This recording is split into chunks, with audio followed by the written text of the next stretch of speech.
Nɛgɛ muga ani kelen o dala gosira Bamako ani Mali fan bɛɛ lajɛlen fɛ. An b'a fɔ n ko aw bisimila TV Sirifila Bamanankan kunnafoniw kɛnɛ kan. Minnu bɛna walawalali kɛ aw ye Mali kunnafoniw ani diɲɛ fan wɛrɛ taw la. An b'a fɔ na n ko nin y'a kuma selen. Bakuruba kunnafoniw na Jamiyatu Ansardini sifinakaw ka fara silamɛya dɛmɛtɔ Ansaru a tɔnden wɛrɛw kan u farala ɲɔgɔn kan ka t'i ɲɛ da Mali silamɛ diinɛ ɲɛmɔgɔw ka fara ɲɔgɔn kan jɛkuluba groupement des leaders spirituels musulmans du Mali Manyema silamɛya dɛmɛtɔ Ansaru ɲɛjɔyɔrɔ la a se dɔ Sherif Ousmane Madani Haidara. Société Générale de Business Agricole Sogeba ale ye baara kuncɛli dɔ boloda min tun bɛ tali kɛ ka ɲɛsin u ka sifilɛ foro lagɛli ma k'a dayɛlɛ ka di cikɛlaw ma yaasa u ka se ka faamuyaliba sɔrɔ u ka baarakɛtaw kan. Nin fila na kɛ bi bamanankan kunnafoniw la kunbabaw ye an da bɛna don minnu na waati kunkurunin.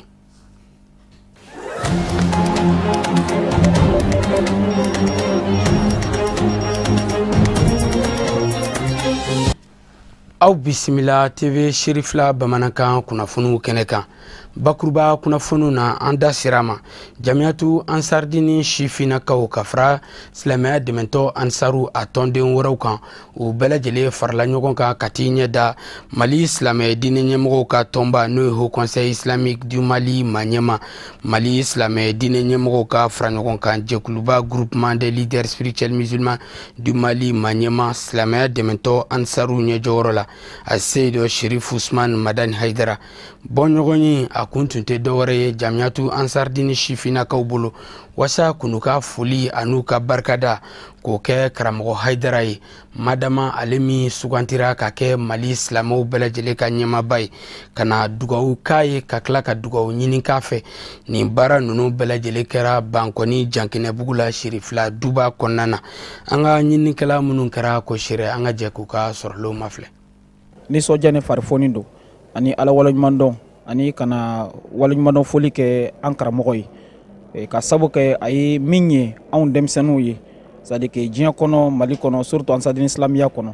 tiɲɛ na a ye fɛn ye an ye da tɛ se ka se minnu bɛɛ fɔli ma vraiment an kɔni nisɔndiyalen don ni an karamɔgɔ ye parce que a ye misali min di anw denmisɛnninw ma o de c'est à dire denmisɛnnin ka se ka k'i yɛrɛ kolo la ka baara kɛ ka se k'i ka faso bɔ bolo la ka se k'i ka faso dɛmɛ ka se k'i ka jamana dɛmɛ ka se ka diinɛ dɛmɛ a y'o sira ɲumanba min don an kɔrɔ ani ka masabonya ni yɛrɛdɔn min don an kɔrɔ ka na waleɲumandɔn foli kɛ a la su in na sabula a ko maaw ka fɛn o fɛn kɛ a yɛrɛ y'a kɛ ale kɛla kɛli misali de ye a m'a fɔ maaw ka foyi kɛ fɔ tuma min na maaw ye a yɛrɛ ye a kɛli la donc tiɲɛ na anw ka ale sɔrɔ ko an karamɔgɔ don vraiment a bɛ anw denmisɛnnin nisɔndiyala dan tɛ min na fiyewu. Ka sanga ni Mali silamɛ ɲɛmɔgɔw ka tɔnba n'o ye Haut Conseil Islamique du Mali a ka welewelemada ka ɲɛsin maliden kelen kelenna bɛɛ lajɛlen ma k'a ɲini bɛɛ lajɛlen fɛ bɛɛ ka dɛmɛ kɛ ka ɲɛsin maa minnu bɔra u sigiyɔrɔ la jamana cɛmancɛ bolo ani a kɔrɔnfɛla fɛ. O kadara kɔnɔna na Jamiyatu Ansardini a bureau national ka bɔ Mali kɔnɔna na ka sanga ni karamɔgɔ Haidara a se de Sherif Ousmane Madani Haidara ale ka laɲini ye u y'a kanu k'u bolo fa k'a tun finiw ani sabaraw ani balo olu n'a ɲɔgɔnna wɛrɛw caman ka fara sefa wari miliyɔn 10 o n'a nɔkanfɛn k'o ta k'o kɛ dɛmɛ ye k'a di Mali silamɛ ɲɛmɔgɔw ka tɔnba wasa a ka lase a seyɔrɔ la. Dɛmɛ in a kɛra karidon octobre kalo tile 27 san 2019 a kɛra Bankɔni Jankinɛbugu la Sirifila duba kɔnɔna na. An ka ɲinikɛla Samayira Sanogo Abudulayi Sogodugu ka fara Lasina Sidibe kan nka a b'i lakale karamɔgɔ Musa Fɔnba fɛ an ka jɛ k'a ɲɛmada ka sɔrɔ l'o fɛ. Alukurana sanuma kalani de kɛra ka baaraw daminɛ ala baara min bolodara silamɛya dɛmɛtɔ Ansaru fɛ ka ɲɛsin Mali silamatɔnw ka fara ɲɔgɔn kan jɛkuluba Haut Conseil Islamique du Mali ma ŋaniya jira don Haut Conseil Islamique ka dɛmɛ in minɛ ka lase malidenw ma minnu kɛn bɛ k'u sigiyɔrɔ bila Mali yɔrɔw la lakanabaliya bɛ yɔrɔw minnu na ka na Mali faaba la Bamakɔ. Silamɛya dɛmɛtɔ Ansar n'a ɲɛjɔyɔrɔ ye a Seyida Sherif Ousmane Madani Haidara ye ale min bonya ye Mali Silamatongo ka fara ɲɔgɔn kan jɛkuluba Haut Conseil Islamique du Mali ma ɲɛma Mali Silama diinɛ ɲɛmɔgɔw ka fara ɲɔgɔn kan jɛkuluba Groupement des leaders spirituels musulmans du Mali ma ɲɛma ye u ye bonya in dengu a la chɛfa wari miliyɔn dan jɛbɔngolo k'a la ani dɛmɛ wɛrɛw minnu ye minɛnw ye. Tuma min na n'an ye weledakan sɔrɔ ka bɔ Haut Conseil la k'a fɔ ko ka dɛmɛ ɲini réfugiés ye Ala sɔnna ansaruw y'u bolo fara ɲɔgɔn kan u ye min sɔrɔ warijɛ la k'a di o kɛra sefa wari miliyɔn 10 ye o kɔfɛ bololaminɛnw fana na mɔgɔw nana ni fini minnu ye fini kɛra fini bɔrɔ 632 samara o bɔrɔ 4 ani tila tasa bɔrɔ 2 ani tasa siri 1 ani tobilikɛminɛn bɔrɔ 3 ani malo bɔrɔ 2 ani malo farama bɔrɔ kilancɛ ani kaba bɔrɔ 4 ani kilo 10 ani ɲɔ bɔrɔ 12 ani ɲɔ jɛman bɔrɔ 1 ani sio 1 ani dɛbɛn 2 ani sɔ bɔrɔ kilancɛ ninnu de ye minɛn minnu nana n'i ye minɛn ninnu estimé a estimation bɛ taa miliyɔn 25 la n'i y'o fara warijɛ kan a bɛ taa miliyɔn 30 ani miliyɔn 5 la an bolo kɛra o de la ka se Haut Conseil ma o k'o lase réfugiés ma ni Ala ka diɲɛ ye. Bonya nunu bisimilatɔ ka bɔ silamaya dɛmɛtɔ Ansar yɔrɔ Mali Silamatongo ka fara ɲɔgɔn kan jɛkuluba Haut Conseil Islamique du Mali ɲɛmaayaso fɛ ɲɛmaadanga ye a ka nisɔndiya jira silamaya dɛmɛtɔ Ansaruw la k'a fɔ u ka nin ŋaniya ɲumanɲɛ in u y'a ye u ɲɛjɔyɔrɔ la n'o ye Asayida Sherif Usman Madane Haidara ye wa u bɛ k'u sen da o de sen danɔ na ni o ye olu ka ɲɛmaaba ye. Ka hinɛ ɲɔgɔn na ka makari ɲɔgɔn na o min fɔra silamɛya la biyo waleya dɔ ye biyo tamasiyɛn dɔ ye an sera kɛnɛ in kan wula in na Haut Conseil Islamique tɔgɔ la ni ko Haut Conseil Islamique i ko Mali bɛɛ lajɛlen ka bɔ Kaye ka taa bila fo Gao an dara maa min na k'an ka ɲɛmaya ta k'a d'a ma n'o ye Sherif Usman Madane Haidara ye n'ale de fana ye Ansar Din n'o ale de y'o guide spirituel fana ye wula in na bonya sera Haut Conseil ma bonya sera silamɛ bɛɛ ma anw de ye wele mada kɛ kuma min na an balimaw tɔɔrɔ la ka bɔ Moti jamana kɔnɔ n'o ye centre ye fitinɛ sen fɛ an bɛ Ala deli fitinɛ min ye Ala k'a ban ni sirifikɛ barika ye an mago bɛ miliyɔn 200 de la o miliyɔn 200 a bɛ se ka kɛ fini ye a bɛ kɛ sabara ye a bɛ kɛ balo ye a bɛ kɛ wari yɛrɛ ye i hakilila bɛ fɛn o fɛn la k'a bɛ se ka hadamaden nafa n'i y'a bɛɛ fara ɲɔgɔn kan miliyɔn 200 an ye baara in daminɛ ale yɛrɛ Usman Madane Haidara a fɔlɔ de y'a ka miliyɔn 5 bɔ a ka jufa kɔnɔ k'a bila an ka bɔrɛ kɔnɔ. Nin ŋaniya jira in ni dɛmɛba don n'a kɛra silamaya dɛmɛtɔ Ansaruw fɛ Zamzamiyu ladegetɔ de don k'a sabu kɛ a furadama se tɛ maa minnu ye maa degunnenw a kɛn bɛ k'i ci bɛn olu dɛmɛni ma Haut Conseil Islamique ɲɛmaa dankan filanan y'a jira k'a fɔ silamaya dɛmɛtɔ Ansaruw ka nin dɛmɛ in na se a seyɔrɔ la n'o ye dɛsɛbaatɔw lasɔrɔli ye. O kumana anw wasolen do bi ni Haut Conseil Islamique ye an wasolen do n'a président ye commission mi sigira n'o de bilala ni ne bilala o kunna ne garibu kɛni k'a fɔ o kumana a ka nafolo ninnu di ne ma ne k'a lasa seyɔrɔ la Ala b'a dɔn an ye fɛn fɛn sɔrɔ an y'a bɛɛ lasa seyɔrɔ la wa ni min dilen filɛ Ansar Din fɛ o kumana a bɛ sa seyɔrɔ la dɛ sabara den kelen ti bɔ a la malokisɛ den kelen ti bɔ a la ɲɔ kelen ti bɔ a la a bɛɛ lajɛlen bɛ di Ala ka maa jarabilen ninnu ma walasa u k'a dɔn k'a fɔ ja silamɛya ka di Ansar Din y'a yira bi ko silamɛya ka di o kuma an b'aw fo ka aw waleɲuman dɔn ni Haut Conseil bureau maa bɛɛ lajɛlen. A ma ladɔnniya k'a fɔ dɛmɛ min kɛra silamɛya dɛmɛtɔ Ansar fɛ n'i y'a bɛɛ lajɛlen fara ɲɔgɔn kan silamɛya miliyɔn 30 ani miliyɔn 5 don fini donda saki 632 ani 2 sabara saki 4 ani tila ɲɔbɔrɛ 10 ani tila malobɔrɛ 2 tobilikɛminɛn bɔrɛ 3 ani minɛnmisɛn wɛrɛw ka fara sɛfa wari miliyɔn da jɛbɔngolo k'a kan baara sɔrɔla ka kunjɛ ni dugawu don ye. Bara kɛrɛnkɛrɛnnen min bolodara Jamiyatu Ansardini ɲɛmayaso fɛ n'o ye Bureau National ye ka ɲɛsin tɔndenw ma n'a bi tali kɛ dɔnni kawɛrɛlikɛnɛw sigili la. A baara bɛ senna Mali fan bɛɛ lajɛlen fɛ wa kuncɛ tɔ ma jan tuguni. O kadara kɔnɔna na Mali marabolo fɔlɔ n'o ye Kayi ye, olu ka baaraw nun donna u ka faba kɔnɔna na Jamiyatu Ansardini jabala la sibiridon octobre kalo tile 19 san 2019. An ka ɲininikɛla minnu kɛra a ko Sherifla Jabarani so tɔgɔ la Fatumata Yaya Kani a n'a ka jatala Abudulayi Sogodogo. An ka jɛ k'u ka sɔrɔliw ɲamada.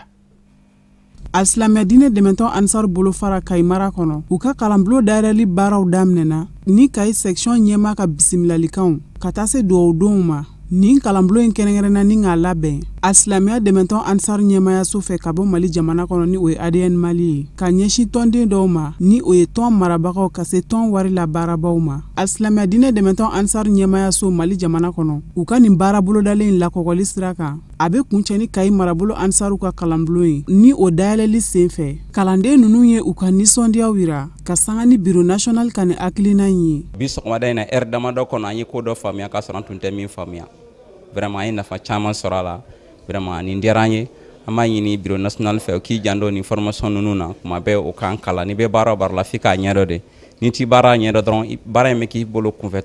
taga de ka taa. Mais tiɲɛ yɛrɛ la an y'a faamuya baara in nafaba de b'a la. Baara in an diyala an ye. An bɛ Bureau National fo kosɛbɛ o ka nin waleya in na ka an ka formateur yɛrɛ n'o ye Fajala Amadi ye vraiment mɔgɔ do vraiment a bɛ baara min na lɔn b'a la an ye faamuyali caman sɔrɔ. Vraiment an b'a fo baara in na a diyara an ye. Ka tila ka foli lase an karamɔgɔ yɛrɛ ma secrétaire Ousmane Madani Haidara k'o fo k'a waleɲuman dɔn. An bɛ Ala barikada Musa min y'an se nin kɛnɛ ma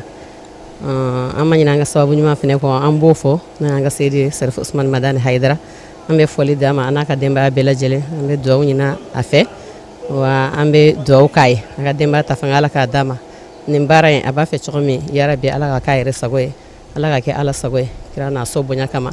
Ala ka kɛ an ma dɔɔni nafama ye yarabi dɔɔni min n'an bɛ tila ka taa mɔgɔ wɛrɛ nafa n'a ye kira n'a so bonya kama sɔli ala Muhammadu. Kalankaramɔgɔw dama dogoni kalanbulon in kɛnɛ kan ka nin hakilina in tare kosɛbɛ barisabu ka d'a kan ko fɛn do min ni a bɛna yɛlɛmaba don tɔn labaara cogow la ɲɛtagaw sira kan o kadara kɔnɔ u y'a laɲini u ka kumaw kɔnɔna na ko ni ɲɔgɔnnaw ka caya. An bɛ formation min bonda la nin waati na o y'a kuncɛ yɔrɔ n'o ye Kayi yɛrɛ ye o y'a bonda 4nan de. Bon formation nin ye bonda 2 de fɔlɔ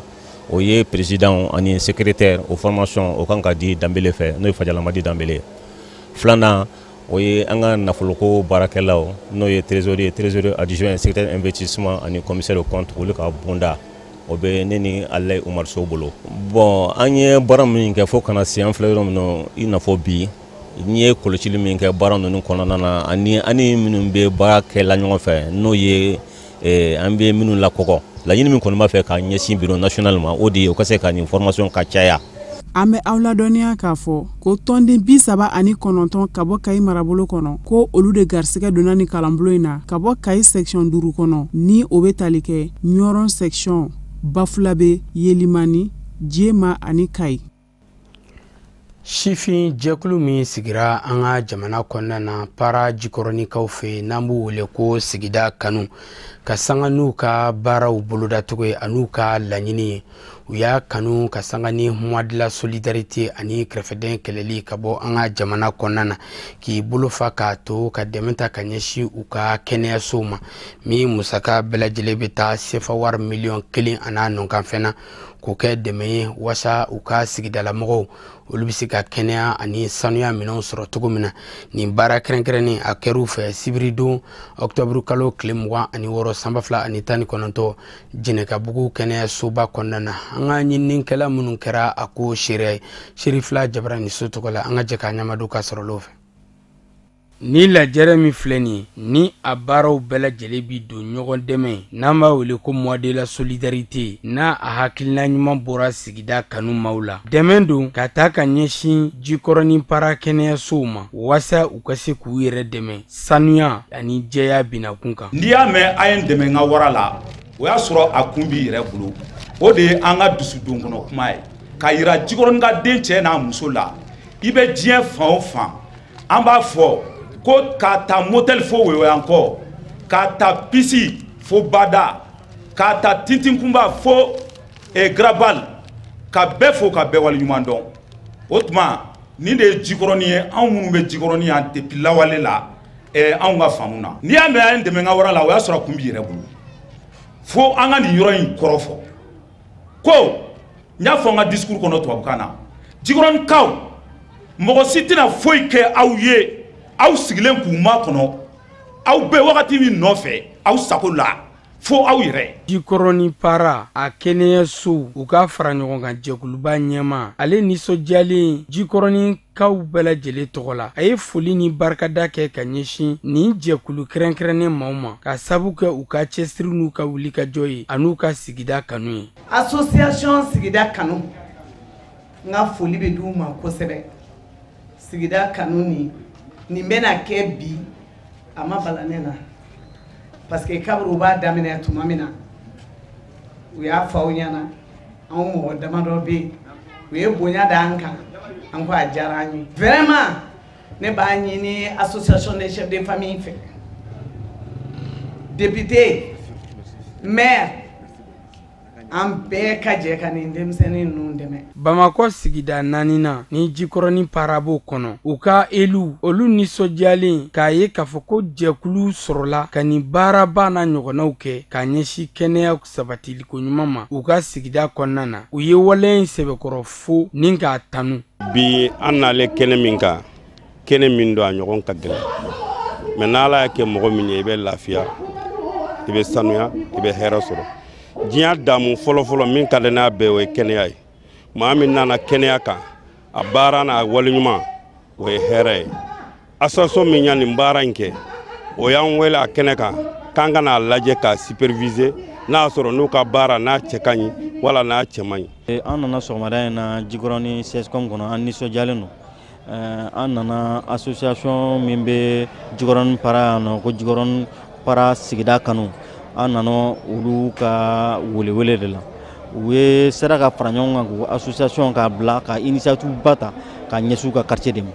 donc u ye minɛn dɔw sɔrɔ u ka dɔgɔtɔrɔso ye u nana k'u n'o minɛn de di donc an nana o kɛnɛ kan an nisɔndiyalen don an ye minɛn ninnu ye an nisɔndiyara minɛn ninnu musaka bɔ mɔgɔ si kun a bɔra u yɛrɛ dama de kun parce que u ka tɔn in yɛrɛ b'o de fɔ a laɲini y'o de ko n'i y'a mɛn n'an dɛmɛ k'an ka wara faga ko y'a sɔrɔ a kunkolo b'u bolo olu y'a yira k'a fɔ o yɔrɔ la k'a fɔ ko mɔgɔ si tɛ se ka na Jikɔrɔni dilan olu yɛrɛ place la. Hakilina jiginna an bɛ aw ladɔnniya k'a fɔ ko ni dɛmɛ ninnu n'a musaka bɛɛ lajɛlen bɛ t'i jɔ sefaru miliyɔn 1 n'a nɔkanfɛn na n'a bɛɛ lajɛlen bɔra ni jɛkulu kɛrɛnkɛrɛnni kɛsi kɔnɔna na a dɛmɛw bɛ taa eau de javel carton safunɛjiw gants grésil raclettes balais coton rouleau ani serviettes paquet caman ni ka fara buluzuw kan n'a tilara Jikɔrɔni para a kɛnɛyaso 3 ni ɲɔgɔn cɛ a baaraw kɛra waati kɛrɛnkɛrɛnnen dugudenw ani ni jɛkulu kɛrɛnkɛrɛnnen maaw bolo u ka se ka wele bila yaasa bɛɛ lajɛlen ka wuli ka dɛmɛ kɛ ka ɲɛsin u ka kɛnɛyaso ninnu ma. Société Générale de Business Agricole bakurubala Sojeba ale ye cakɛda kɛrɛnkɛrɛnnen min sigilen bɛ an ka jamana kɔnɔ ka ɲɛsin cikɛlaw dɛmɛni ma sumansiw ani sifɛn wɛrɛw minnu bɛɛ lajɛlen bɛ sɛnɛ ani dunkafa o sabatili ko fɔ ka sanga ni u ka baaraw bolodatogo ye ani ka laɲini u y'a kanu ka don kɛrɛnkɛrɛnnen ta ka ɲɛsin cikɛlaw ma n'an b'a wele ko journée porte ouverte min kɛra Sikorokaw fɛ yen nɔ Sanangɔrɔba commune rurale kɔnɔna na lajɛrɛ in a kɛra karidon octobre kalo tile 27 san 2019 lajɛrɛ in bɛɛ lajɛlen tun bɛ a ɲɛmaaba bolo n'o ye Dirisa Kulibali ka fara maaba caman kan u bɛɛ lajɛlen nana fara nin makofɔliw kan ka kɛ nin don kɛrɛnkɛrɛnnen seerɛ an ka ɲinikɛla minnu tun b'o u nɔfɛ Serifila Jabarani So tɔgɔ la u ye min sɔrɔ ka bɔ yen an ka jɛ ko ɲamada. Société Générale de Business Agricole Sojeba n'a ka baaraw bɛn bɛ sɛnɛko doni mɔ bala ni sɛnɛkɛ minɛnw sumansi jolenw sumanjalansi ni nakɔ sɛnɛfɛnw si bilali ye sɛnɛkɛlaw ka bolo ka jango dunkafa bɛ se ka sabati an ka jamana kɔnɔ san o san a b'a ka daw yɛlɛ jango a ka kɛtaw bɛ se ka sidɔn bɛɛ lajɛlen fɛ dugukolo labaarali kunga sɛnɛ kunga o daw minnu yɛlɛla tile damadɔ kɔnɔ ɲinanda daw tugura ni nisɔndiya ani farifoni ye. N'i y'a ye an ye nin journée organisée n bɛ se k'a fɔ journée min don a kɛra nin kɛra kura ye an ka san baara kɔnɔna la parce que san tɔ la an bɛ journée kɛ i n'a fɔ an y'a daminɛ 2018 mais an y'a jateminɛ k'an ka journée ninnu clôturer ni kuma ɲɔgɔnya min bɛ se k'a to sɛnɛkɛlaw ani service technique cakɛda minnu ka baara ɲɛsinnen don vraiment sɛnɛ ma u bɛ se ka kunnafoni caman sɔrɔ cogo min na u ka sɛnɛ cogoya la. Kɛrɛnkɛrɛnnenya la an ye journée in sigi mais an y'a sigi mun kɛrɛfɛ an ye keninge de kɛ yan keninge min don a tɔgɔ ye ko wulibali n'i ye keninge in yɛrɛ jateminɛ i b'a ye k'a fɔ a bɛ se k'a sɔrɔ a bulu kɛnɛ don ale si ye tile 120 fo tile 130 donc o bɛ mun ko fɔ o b'a yira k'a fɔ nafa fila de b'ale la o nafa fila ye jumɛn non seulement a bɛ kisɛ di a bɛ ɲɔkisɛ di mais aussi a bɛ kala min di fana kala kɛnɛ in n'i y'a ɲɔ tigɛ i bɛ se ka kala in bila a bɛ se ka kɛ bagan dumuni ye a jɔyɔrɔ ka bɔ bagan dumuni na kosɛbɛ alors donc n'i yɛrɛ y'a jateminɛ fana sɔrɔ ta sira fɛ a kisɛ la a bɛ se ka taa hectare kelen bɛ se ka taa i jɔ fo tɔni 3 ni tila fo tɔni 4. Société Générale de Business Agricole Sogeba ka daw minnu bɛ yɛlɛ diɲɛmaa ye ni sɛnɛko directeur national tun b'a kɛnɛ kan a y'a ka nisɔndiya jira Société Générale de Business Agricole Sogeba ma ɲɛmaw la u ka nin hakilina ɲuman na ka sabu kɛ jamana ɲɛmaw yɛrɛ ka laɲini ye nin de ye fɛɛrɛ kuraw minnu n'an bɛ sɛnɛ binakuu kan ka hakili falen kɛ olu kunga min bɛ se k'a to u bɛ se ka sidɔn ka jamana sɛnɛ yiriwa ka dun ka fa sabati. Ayiwa an nakun ye ka na Sogeba ka wele jaabi san o san Sogeba bɛ nin kɛnɛ in sigi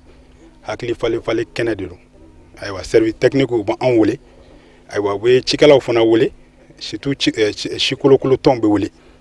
ayiwa ani an yɛrɛ ka ɲinikɛlaw ka service n'o ye recherche ye olu bɛ wele ani administration ni n ko administration ayiwa sous-préfet bɛ ani maire ayiwa ka bɛɛ wele ka na u bɛ ka baara min kɛ an k'a lajɛ ɲɔgɔn fɛ parce que an bɛ kɛnɛ min kan nin ye an bɛ nana foro lajɛ u bɛ ka sikolokolo baara de kɛ pour que cikɛlaw bɛ se ka si ɲuman sɔrɔ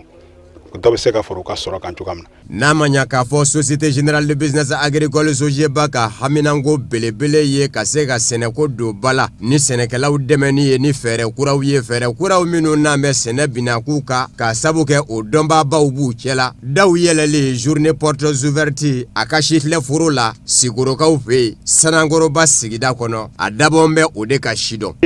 An ye jama wele bi kana foro kɔnɔ yan a kun tɛ dɔwɛrɛ ye Mali sɛnɛ a bɛ se ka ko ladɔn cogo min na ni ko sɛnɛ bɛ daminɛ ni si ɲuman sɔrɔli de sɛnɛkɛla si tɛ se ka si ɲuman sɔrɔ cogo sɛnɛkɛla tɛ se ka yiriwa ka sɔrɔba kɛ sɛnɛ la fo i ka si ɲuman sɔrɔ sɛnɛ bɛ daminɛ ni sɛnɛkɛ si ɲuman de komi anw bɛ sumansiw feere sumansi sugu bɛɛ Sogeba b'a feere sumansi sugu bɛɛ k'a daminɛ nakɔ siw la ka na sumansi jɛlenw na Sogeba b'a bɛɛ feere an ma da o fɛnɛ ma. An y'a ye k'a fɔ sanni feere dɔrɔn tɛ o tɛ sɛnɛkɛlaw bɔ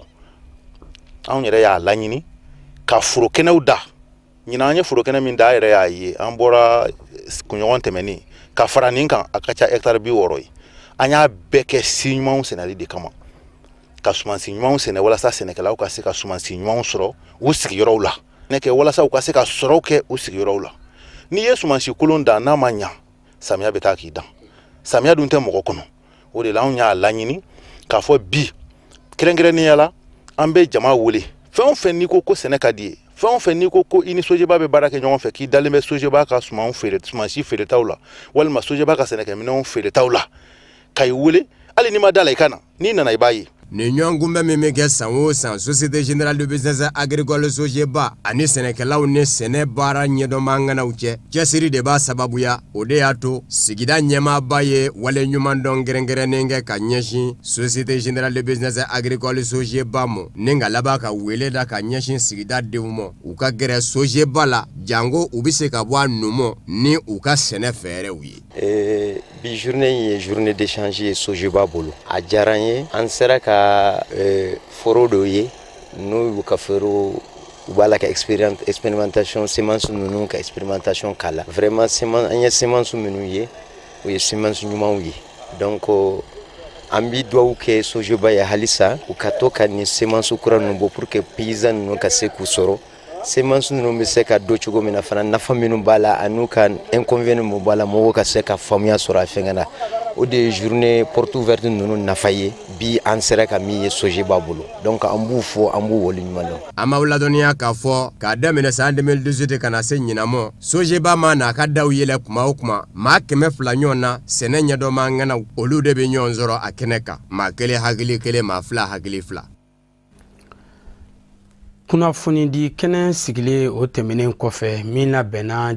Mali silamɛ diinɛ ɲɛmɔgɔw ka fara ɲɔgɔn kan jɛkuluba groupement des leaders spirituels musulmans du Mali maaw fɛ ka sanga ni mawuludu o labɛnni nasiraw ye n'o ye an kuntigi Mahamadu kisi ni nɛɛma b'a ye ale ka bange ni baaraw labɛnni ye ko labɛnbagaw u y'a kanu u ka bolofara min ɲɛsinnen bɛ diinɛ kow ma olu ye gafe sɛbɛn dɔ bila sen kan min bɛ walawalali kɛ mawuludu a labɛnni ko ɲuman ani dakun min taara ɲina n'o bɛ tali kɛ bɛn ani bolodi ɲɔgɔn ma o sabatili ma an ka jamana kɔnɔna na ni hakilina ɲuman in a bɛ ɲɛsin Mali silamɛ diinɛ ɲɛmɔgɔw ka fara ɲɔgɔn kan jɛkuluba groupement des leaders spirituels musulmans du Mali a wajulikɛlaw ma wasa bɛɛ lajɛlen ka dakun in faamuya u ka se ka ɲɛfɔli ka kan an ka ɲininikɛla Usman Kan a n'a ka jatala Abulayi Sogodogo Sherifila Jabarani so tɔgɔ la u ye min sɔrɔ an ka jɛko ɲamada. Groupement des leaders spirituels musulmans du Mali kelen kɔfɛ ka dakun di an ka mawludukɛlaw ma dakun min ni baro bɛna kɛ o kan an ka ɲina mawludukɛnɛw bɛɛ lajɛlen kan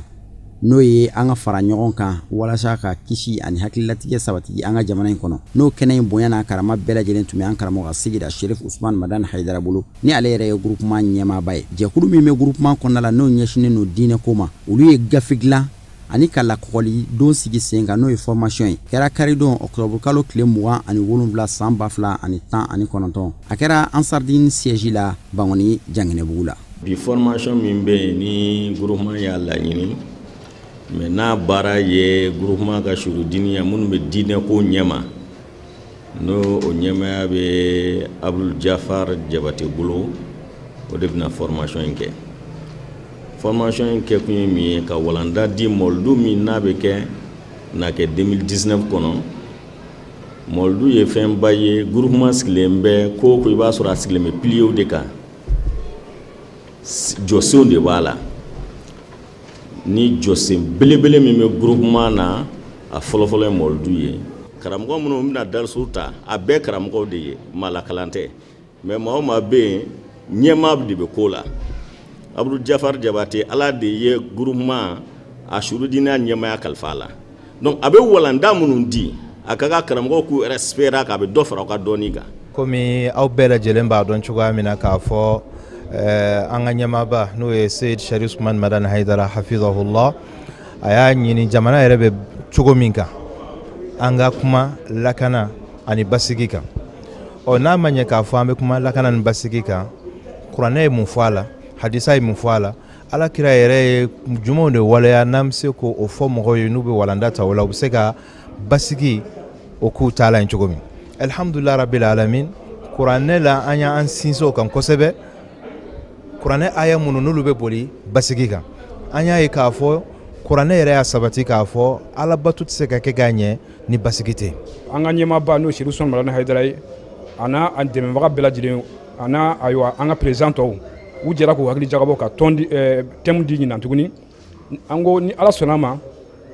an ka tɔn mɔgɔ minnu ɲɛsinnen bɛ diinɛ ko hukumu kɔnɔna na n'o ye Abu Jafar n'a ka mɔgɔw ye olu fana san o san ni ɲɛmaayaso tilala ka baara la olu fana b'a lajɛ ka ɲɛmaayaso ka kuma k'a sinsin k'a dɛmɛ ni gafe n'u b'o bɔ k'o di an ka karamɔgɔw ma u t'u lakalan u bɛ tila ka dɔnsen dɔ don u kɔrɔ walima ka sira dɔ don u kɔrɔ kuma kɔnɔna na min bɛ se ka kuma yakubaya u bolo ni kuranɛ ayaw ni hadisaw ye an b'o kɛnɛ de kan bi n'a fɔ o ma ko formation des formateurs walima formation des prêcheurs du groupement. A la kɔgɔli baara in kɔnɔna la n'o ye formation ye nafa caman sɔrɔla la. An ye nafa caman de sɔrɔ formation in na ka d'a kan hakilisigi ani basigi o tɛ yɔrɔ o yɔrɔ la lafiya tɛ o la donc formation in yɛrɛ kun a kɛra faamuyaba de ye anw bolo parce que hali k'a da jɛnatigɛ fɛn o fɛn n'i b'a kɛ ni hakili sigilen tɛ ni basigi tɛ a lafiya t'o ko la dɛ a vraiment an ye nafa caman sɔrɔ formation in na n'Ala sɔnna a ma an bɛ Ala de deli basigi ani hakilisigi Ala ka na n'o ye an ka Maliba in kɔnɔ yan. hakili lajigina groupement des leaders spirituels musulmans ye silamɛ tɔnba ye jamana kɔnɔna la min kɛlen bɛ ka an ka diinɛ dubaw ani an ka diinɛ maabaw ani an ka diinɛ dugubaw ani mawludukɛlaw ni ziyarakɛlaw bɛɛ lajɛlen fara ɲɔgɔn kan an bɛ Alahu taala deli Ala ka mawludu yira an na hɛrɛ la. O fana b'an sɛnsɛn ka taa farafinna ani diɲɛ fan wɛrɛ kunnafoniw na minnu bɛna lase aw ma karamɔgɔ Musa Fɔnba fɛ.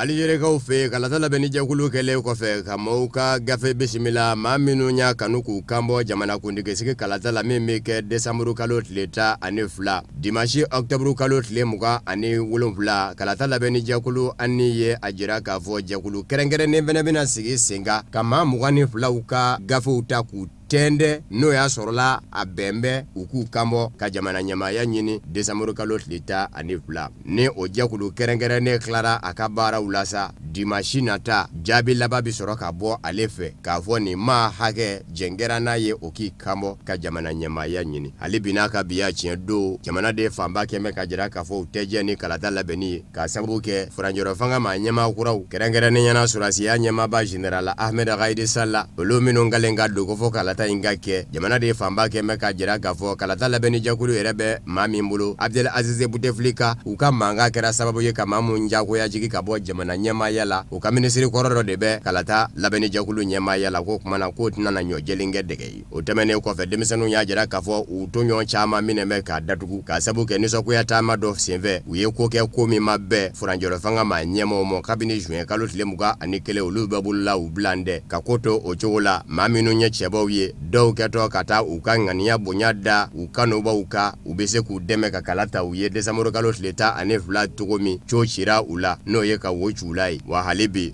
denmisɛnninw bɛ ka wele da ka ɲɛsin ɲɔgɔn ma ko juma nisɔngoya taama Aligérie duguba kɔnɔ ani duguba wɛrɛw la k'a kana dabila.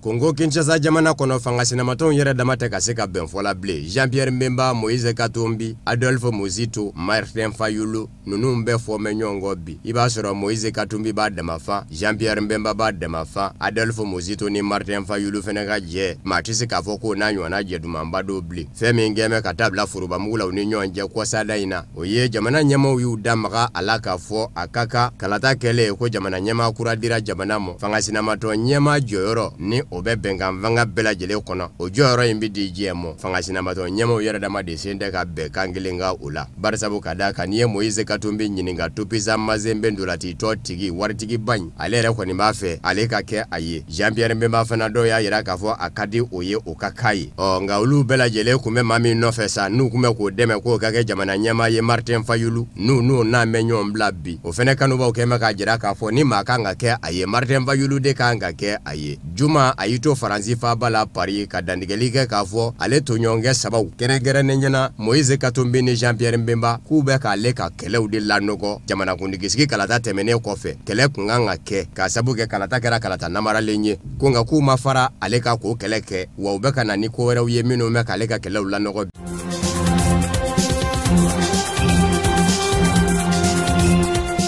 Kɔrɔfɔ in mɛna dimanche octobre kalo tile 27 Cameroun ni Anglais kanfɔma yɔrɔ duguba dɔ ko Buea a sigira ɲɛma n'o ye Michel le Maire ye a fatura ka bɛn ni dimanche octobre kalo tile 27 in ye a tun bɛ furakɛli sen fɛ Cameroun duguba Douala kɔnɔ lapidaniso dɔ la a ma se ka bɔ bana la a ka saya bɛ kɛ tɔɔrɔba ye Cameroun fanga ma k'a sababu kɛ Anglais kanfɔma yɔrɔw ka coci ka fɔ u b'u yɛrɛ ta ka bɔ Cameroun na ka kɛ u dama jamana ye n'a kɛlɛ bɛ san 3 ni dɔɔni na bi ni maa in bana mininen kun don ani kɛli cɛ a tun bɛ fanga tɔgɔ la Buea kɔnɔ a ka wuli ka jɔ bɛnkun bɛ Anglais kanfɔma yɔrɔ kɔnɔ in balili mɔ k'i yɛrɛ ta ka bɔ Cameroun jamana na maa caman y'a jira k'a fɔ sigida ɲɛma in n'a si kun bɛ san 40 ani san 6 la tuma bɛɛ a tun bɛ wuli ka jɔ la ni Anglais kanfɔma yɔrɔ maaw kun ye wele da ko bɛɛ k'i fari fa ko dugu kana muɲukumanya ka kɛ u k'a ma ko journée ville morte ale de kun bɛ tila ka wuli ka se magasantigiw ma e maa o maa n'i y'i ka feere yɔrɔ datugu i k'a dɔn k'a fɔ i ka butigi minɛtɔ don i la maa minnu kun bɛ ban ka taxi boli a tun b'a fɔ u ye u k'u ka taxi boli a bɛ laban ka taxi wɛrɛ bɔ ka di u ma o bɛɛ kun ye farifa kana se ka kɛ dɔrɔn muɲukumanyaka ka se ka kɛ buya kɔnɔ ka Anglɛkan fɔma yɔrɔ mamurutilenw da kɛ kalo ye o yɛrɛ kun kɛra sababu ye Anglɛkan fɔma yɔrɔ maaw kun bɛ k'a bɛlɛ u ye siɲɛ damadɔ kɛ septembre kalo la san 2017 ka taa ka yɔrɔ bunde o kabini o kɛra Cameroun ni fanga y'a sɛbɛkɔrɔ lakanani daminɛ ni kɛlɛcɛw dili ye a mɔ olu bɛ se ka lakana cogo min a binko min ye nin ye bana senfɛ nin bɛ kɛ sababu ye ka magosaba lase Cameroun ni fanga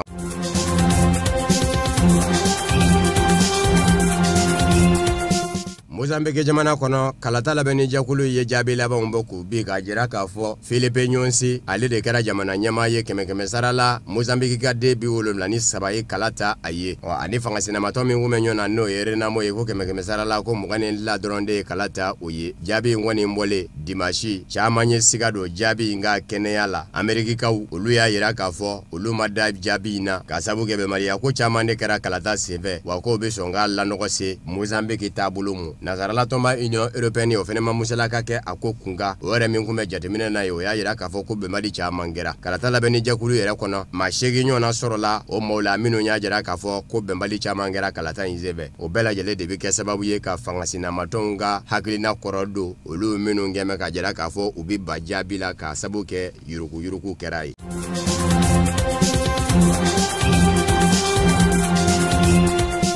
Eta Islamique Bamaji jakulu ɲɛma Abubakar al-Baghdadi kunnafoni labanw y'a jira k'a fɔ a sara ko Ameriki kɛlɛcɛ kɛrɛnkɛrɛnnenw y'a fa yan'u ka minɛ tɛgɛ la ko a yɛrɛ kun gɛn kun bɛ ka furumara ni baratu a yɛrɛ la a kun bɛ dugu jukɔrɔ so dɔw ni ɲɔgɔn cɛ ye k'a ye furumara ni wuli a satɔ n'a den dɔw fɛnɛ sara a fɛ Abubakar al-Baghdadi ni o ye Eta Islamique Bamaji jakulu ɲɛmaaba ye a kun bɛ munumunu na Siri ni Iraki de ni ɲɔgɔn cɛ a bundelen Iraki a kun dari yɛrɛ sɔrɔ Siri nka maa caman y'a jira jateminɛbaw la k'a fɔ Abubakar al-Baghdadi fali ko min ye nin ye a ti fɛn diɲɛ Eta Islamique jɛkulu ye k'a sabu kɛ u kɛn kun bɛ ka labɛnw sabati k'a nɔnabila ko ɲɛɲini ka ban n'a kɛra fa fɛn ye o tumana kɛlɛbolo ɲɛmaw minnu kun bɛ a bolo olu kun bɛ fɛn caman ba a kunna k'a boloda u yɛrɛ ye janko u ka se ka jɔ u kolo la ni Abubakar al-Baghdadi kɛra binfɛn ye o tumana u ka nafolo ninnu u kun b'a sɔrɔ siraw minnu fɛ a siraw kun ka ca a dɔw kun ye adamadenya dɛmɛ na siraw minnu bɛ Siri sɔrɔ k'a fɔ ko kɛlɛ bɛ Siri kɛnyɛrɛ dɛmɛnikɛ jɛkulu dɔw b'a fɔ k'u bɛ taa ni dɛmɛ ye ka ɲa mɔgɔw ma minnu de kun bɛ kɛlɛ kɔnɔ Siri ka denw na u b'o dɛmɛ kumaniya olu ma u kɛlen kɔfɛ ka dɛmɛ daraki dɛmɛ kɛbaw la wale kelen u bɛ sira dɔw tigɛ maaw natɔ bolimafɛn ka wariw minɛ u kun b'o de kɛ ka nikura fiyɛ u yɛrɛ la caman y'a jira k'a fɔ dugu min wele ko Badiya ni cɛncɛnma yɔrɔ don a bɛ bɔ Siri camancɛ yanfan fɛ k'i kunda Iraki kan dancɛ yanfan fɛ kɔrɔ yanfan fɛ ko kɛlɛcɛ 2000 ka taa se 4,000 ɲɔgɔnna ma k'olu de bɛ o kɔnɔ in na ye wa maramafɛn caman dagan bɛ u bolo ye ani balo caman.